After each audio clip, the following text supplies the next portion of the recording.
Tous les saints, priez pour nous. Oh, tous les saints, priez pour nous. Oh, oh, oh, oh, oh, tous les saints, priez pour nous. Oh, tous les saints, priez pour nous. Ô Seigneur, prends pitié. Ô Christ, prends pitié. Sainte Marie, Mère de Dieu, Oh, tous les saints, priez pour nous. et Joseph, son époux, Oh, tous les saints, priez pour nous. Joachim et Anne,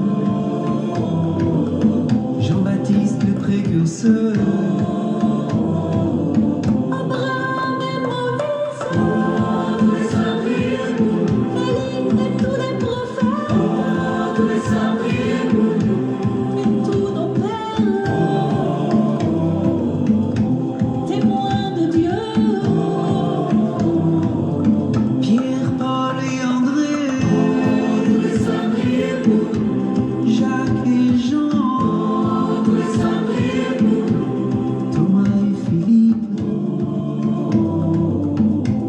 apôtres du Seigneur,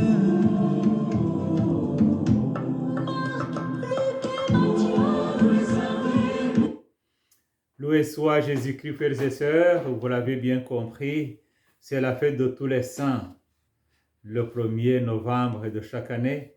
L'Église qui, normalement, tous les jours, vous faites une ou plusieurs saints et saintes, a choisi cette journée, le 1er novembre, pour célébrer tous les saints et saintes, parce que ceux qui sont dans les livres, ceux qui sont dans les calendriers romains ou ceux qui sont dans les archives des diocèses sont vraiment peu nombreux si on compare aux saints et saintes qui sont rendus dans le royaume de Dieu.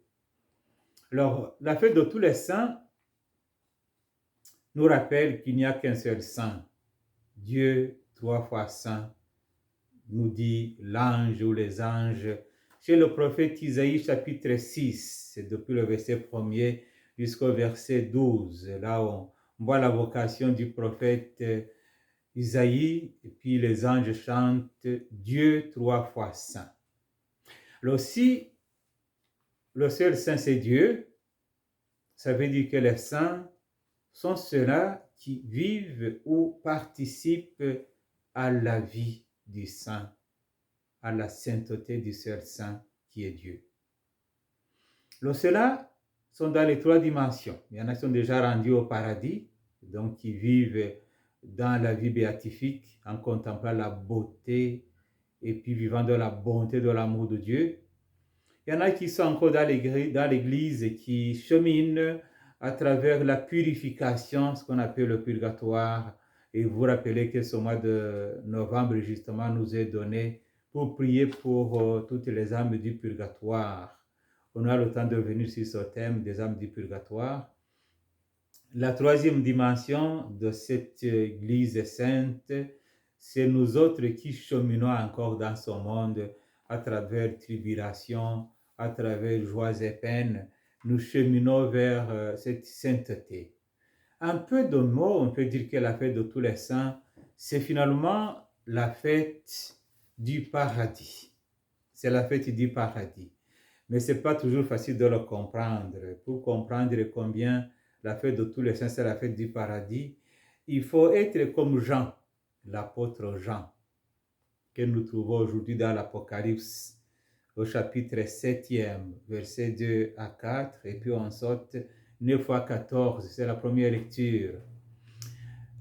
Il faut être comme Jean, l'apôtre Jean, c'est ce que je dis pour comprendre que la Toussaint, c'est la fête du paradis. Il faut qu'on soit emporté par un ange, c'est-à-dire qu'on soit amené à l'extase, extase en dehors de soi, extare, qu'on soit amené spirituellement vers quelque part pour contempler vraiment combien le paradis, c'est notre destinée. Et qu'est-ce qu'on découvre si on est vraiment amené au paradis, comme Jean l'apôtre le dit, par un ange qui nous fait visiter cette beauté. On découvre toute une multitude de ceux qui ont reçu le sang de Dieu sur leur front. Ceux qui ont reçu le sang de Dieu sur leur front, c'est-à-dire tous les baptisés. Justement, l'apôtre Paul, dans ses lettres, il appelle les saints tous ceux qui ont reçu le baptême, ceux qui sont morts et ressuscités avec le Christ à travers l'eau du baptême. Là, tu découvres que ce sont les anges qui choisissent ces saints qui ont adhéré au Christ. Donc, eux qui marquent le sang de Dieu à chacun, à chacune d'entre nous. Du point de vue humain, le jour de notre baptême et de d'autres sacrements qu'on a reçus, nous avons vu le prêtre ou l'évêque ou quelqu'un qui était là physiquement à faire ses gestes. Mais au fond, c'est Jésus lui-même qui a agi à travers l'œuvre de son esprit. Et toi, tu étais assisté par ton ange gardien qui était toujours avec toi. Mais on ne découvre pas seulement ceux qui ont été marqués du sang de Dieu, mais on voit aussi qu'il y en a qui ont passé par des tribulations. Ceux qui ont marqué par le sang de Dieu, donc ceux qui ont vécu une vie toujours en communion et en relation, en union avec Jésus, on nous dit dans l'Apocalypse justement qu'ils étaient 144 000. 144 000. Ce n'est pas un nombre physique, c'est un nombre plutôt symbolique, c'est-à-dire 12 fois 12 fois 1000. Dans l'Apocalypse, 12, ça symbolise les tribus d'Israël, les 12 enfants de Jacob, fils de Jacob, et puis les autres 12 sont les descendants des 12 apôtres que Jésus a choisis, c'est-à-dire l'Église. 1000, dans l'Apocalypse, ça veut dire ce que personne ne peut compter. Donc, toute une multitude de ceux qui sont morts dans la foi, ou dans l'Ancien Testament, ou dans le Nouveau Testament, donc les membres de l'Église jusqu'au sein d'aujourd'hui, qui sont proclamés dans nos églises et dans nos calendriers, et ceux que nous ne connaissons pas, mais qui ont accepté Jésus comme Seigneur. Mais ça ne s'arrête pas là. Il y a toute une multitude, une foule immense que nul ne pouvait dénombrer, une foule de toutes les nations, tribus, peuples et langues. Donc, à côté de ceux qui sont déjà rendus dans la patrie, donc dans la vie céleste, il y a encore une foule immense. On nous dit qu'ils sont debout. Ils se tenaient debout devant le trône de l'agneau, vêtus de robes blanches, avec des palmes à la main. Donc, c'est-à-dire que ceux qui sont sauvés, il y a non seulement ceux qui ont reçu le baptême, mais cette multitude aussi immense qui, ayant vécu suivant leur conscience, parce qu'ils n'ont jamais connu Jésus, méritent la vie éternelle dans la joie, parce qu'ayant suivi leur conscience, lorsque Jésus mourait sur la croix, il les a sauvés aussi. Il les a sauvés aussi. Mais on nous dit qu'ils sont debout. C'est-à-dire que parmi cette foule immense qui vient de toutes les tribus, les langues, nations, nous faisons partie de cette foule immense-là, moi et toi, qui sommes debout devant la face du trône. Donc, nous qui sommes debout dans la prière, qui sommes debout dans l'action de la charité, nous qui sommes debout à travers tribulations, à travers joies et peines, nous faisons partie de cette foule immense. Il dit que nous avons les robes blanches. Depuis le jour de notre baptême, le Seigneur nous a blanchis par le sang de l'agneau. Puis nous tenons les palmes à la main, signe de la victoire, signe de ce que nous sommes devenus, comme dira Saint Léon le Grand. Chrétien, chrétienne, n'oublie jamais ta dignité. Tu as été sauvé par le sang du Christ. N'oublie jamais ta dignité. Donc, nous faisons partie de cette foule immense qui, parce que nous aussi, nous sommes conscients que la miséricorde de Dieu est plus grande que notre misère. Nous sommes conscients que le pardon de Dieu est plus grand que nos péchés. Nous sommes conscients que le sang de Jésus nous purifie.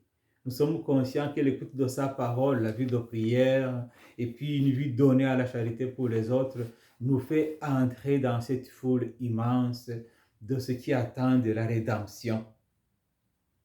Justement, si nous sommes accompagnés par l'ange comme Jean l'apôtre, nous pouvons contempler que la création, les quatre vivants, qui symbolisent les quatre étoiles cardinaux, le nord, le sud, l'est et l'ouest, et tous les anciens sont toujours dans la louange.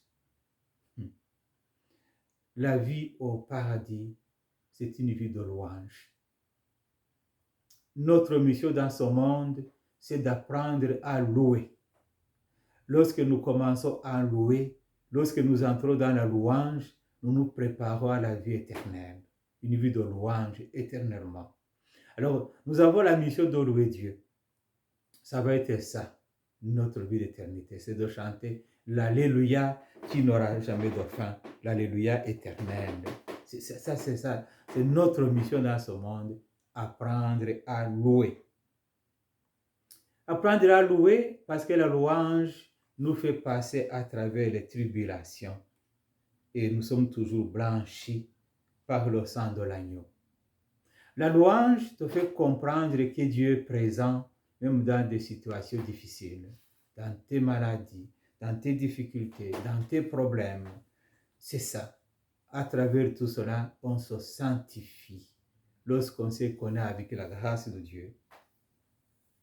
Si nous sommes avec notre ange qui nous amène au-delà du visible et du sensible et nous introduit dans le mystère, nous découvrons aussi, comme le dit l'apôtre Jean dans la première lettre que nous célébrons, que nous lisons aujourd'hui, 1 Jean chapitre 3, 1 à 3, ça c'est la deuxième lecture d'aujourd'hui, nous découvrons que par le sacrement que nous avons reçu, nous sommes devenus des enfants de Dieu.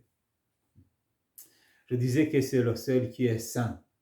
Et si nous sommes enfants de Dieu, c'est-à-dire au fond nous participons à sa sainteté et nous comprenons que nous le sommes vraiment. Et si nous vivons comme enfants de Dieu, et si nous vivons en sachant qui nous sommes réellement, le monde ne va pas nous comprendre. Parce que notre action ne sera pas comme l'action du monde. Le saint, c'est celui qui vit dans le monde sans être du monde, comme Jésus le disait à ses disciples. Il vit avec le regard tourné vers le ciel. Il vit avec le regard tourné vers l'éternité. Il vit dans la vie de l'éternel. C'est ça au fond l'éternité. Vivre dans la vie de l'éternel. Entrer dans l'éternel.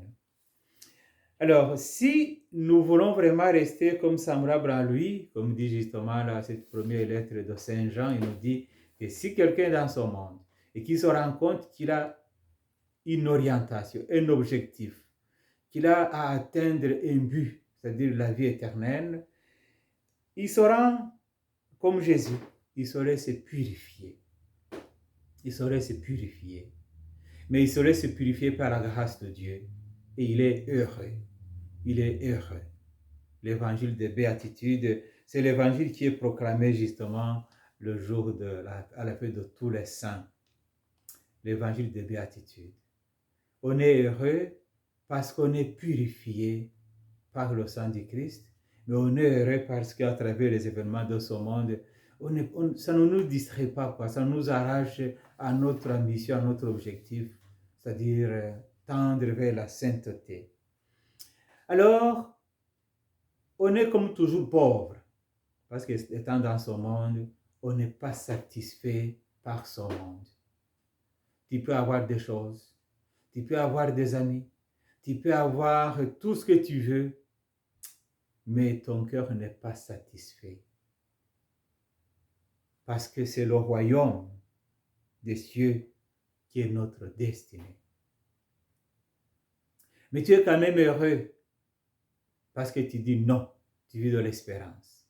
Je vais y arriver, j'y tends. Tu pleures, mais tu es heureux.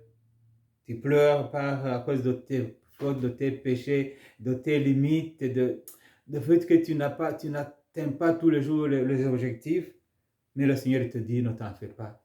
Je t'ai envoyé le consolateur, le Saint-Esprit. Tu vas être consolé.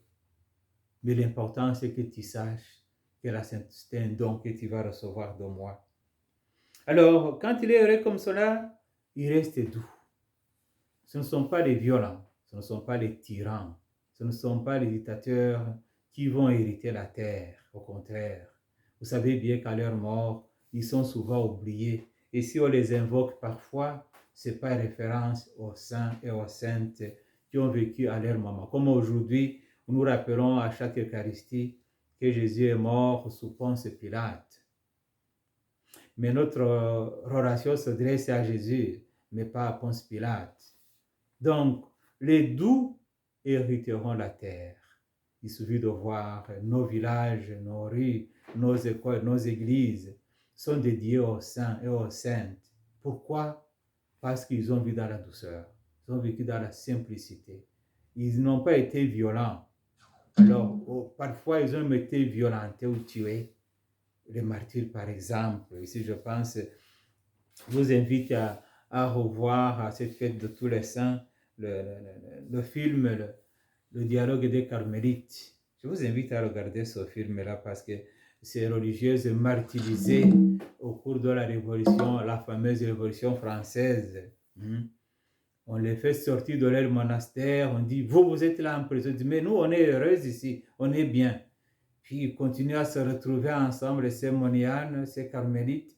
Puis on va les prendre et puis les mettre en prison et puis les condamner injustement parce que on disait qu'ils sont fanatiques, ils sont condamnés par le fanatisme.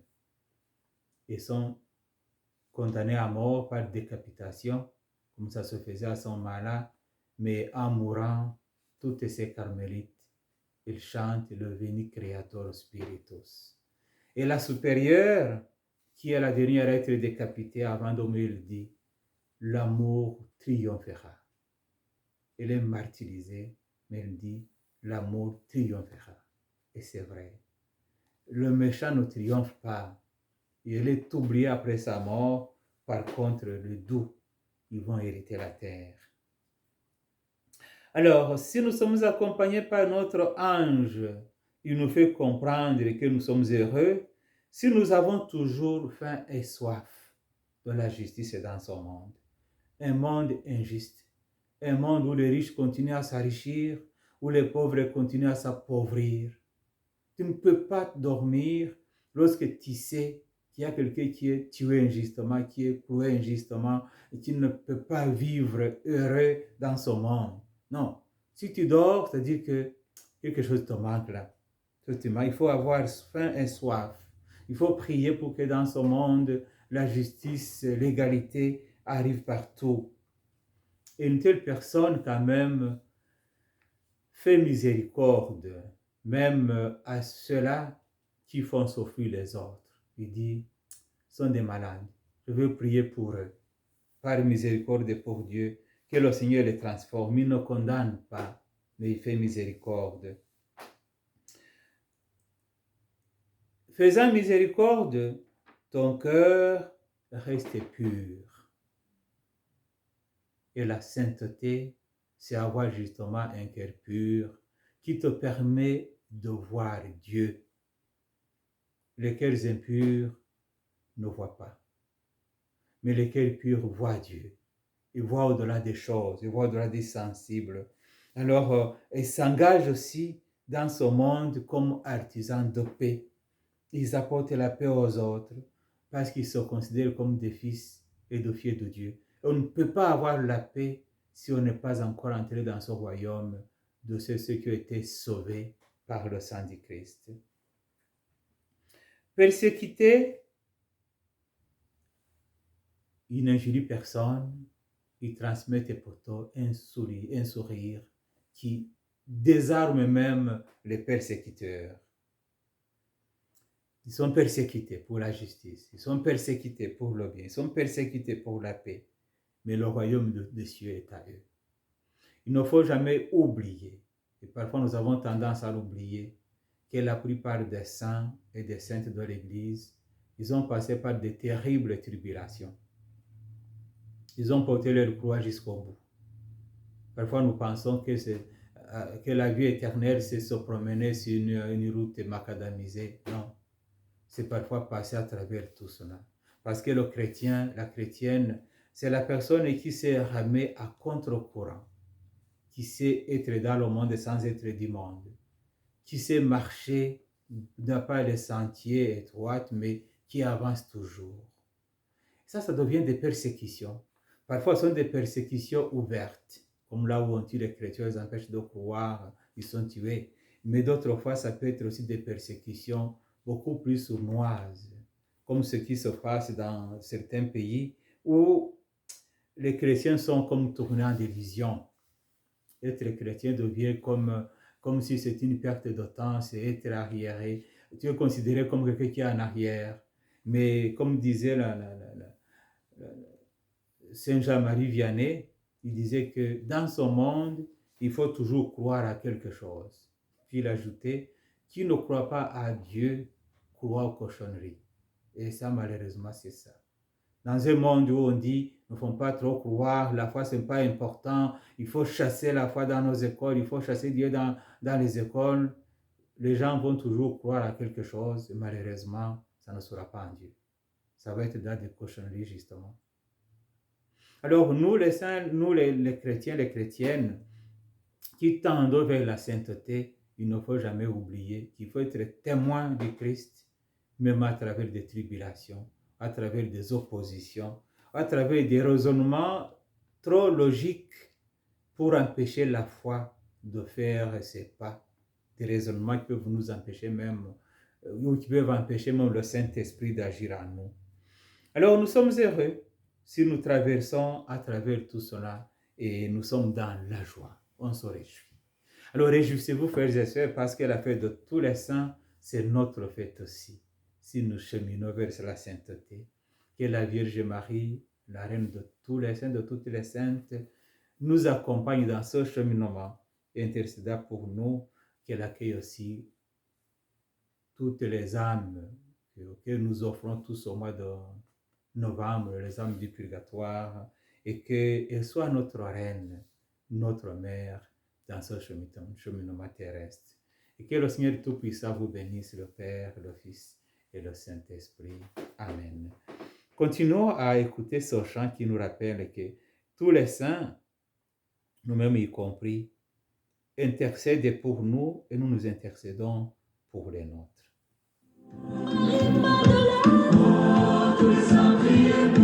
Étienne et Barnabé, témoins de la résurrection. Ignace d'Antioche et Laurent, perpétués et félicités. Agnès et Blandine,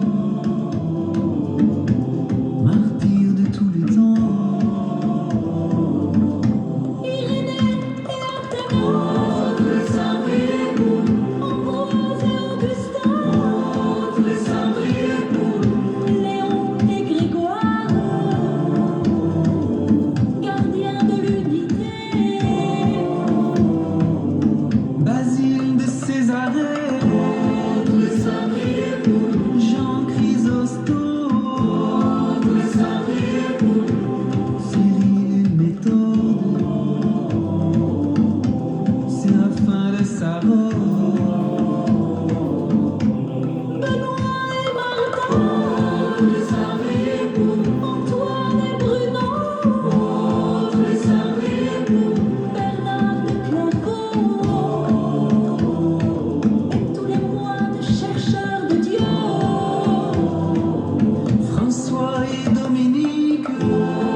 Saint